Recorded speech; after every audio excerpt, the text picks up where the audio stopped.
Dan 5 tahun aku nyari Islam. Tapi begitu mudah disesatkan dalam tanda kutip dengan satu pertanyaan, Allah ada di mana? Dan jawabannya tanpa ngelihat lagi apa yang sudah aku pelajari dan apa itu sebenarnya jadi argumenku. Kalau kita balik lagi ke sana, artinya distraksi ini bahaya banget. Distraksi bagi orang-orang bodoh yang tidak punya ilmu itu adalah leisure, hiburan. Tapi distraksi bagi orang-orang yang berilmu itu justru adalah kebenaran itu sendiri. Karena mereka merasa kebenaran padahal bukan. Ilmu itu sendiri kan. Bukannya setan itu distraksinya ilmu tuh. Iya. Dia merasa aku udah tahu loh semuanya, udah gak usah ngajarin aku.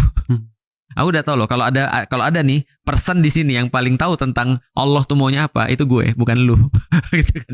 Artinya ini kan problematik nih. Jadi itu tentang distraksi sih. Wow. Ya aku berdoa ya semoga kita menjadi umat yang jangan kayak Laron ya Sat ya, tapi kayak lebah ya.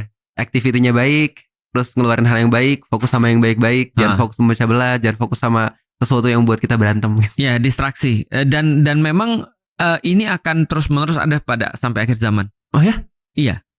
Maka fitnahnya kan memang seperti itu kan. Fitnahnya Rasulullah itu kan nyampein pada kita kan ya banyak ya tentang tiga permintaan kepada Allah yang tidak dikabulkan itu kan adalah bagian yang kaum muslimin tidak berpecah di antara mereka kan gitu kan. Oh iya benar lagi. Artinya ini kan sudah menjadi sebuah ujian, bukan menjadi sebuah hal yang pasti untuk kita karena kitanya sendiri masih punya pilihan. Tapi fitnah-fitnah itu akan terus-menerus terjadi. Karena kenapa? Karena setiap orang kan merasa bahwa dirinya lebih baik daripada muslim yang lain dan bisa ngatur muslim yang lain, gitu kan ya. Makanya kalau aku bilang sekarang ya, kalau aku melihat aku mencoba untuk melihat tentang kenapa orang-orang muslim tuh hancur kacau balau ketika sebelum perang salib. Jawabannya sederhana sih, asobiyah. Itu aja udah. Asobiyah itu melahirkan banyak sekali problematis. Contoh ya, asobiyah masuk ke dalam misalnya ilmu. Coba antum bayangin, kenapa orang bikin madhab? Kenapa orang bikin madhab? Kenapa sih? Menurutku ya, supaya mempermudah orang.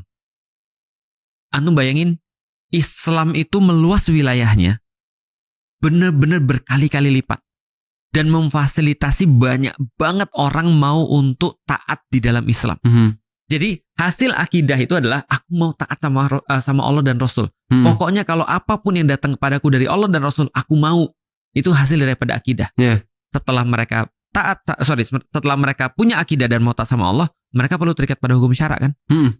Problematikanya adalah mereka bukan sahabat. Bener. Mereka nggak hidup sama Rasulullah. Mereka juga nggak tahu bahasa Arab. Mereka nggak bisa untuk membedah Al-Quran ataupun hadis. Mungkin hadis juga mereka nggak tahu. Akhirnya para ulama bikin mazhab. Nih gue kasih mudah ya.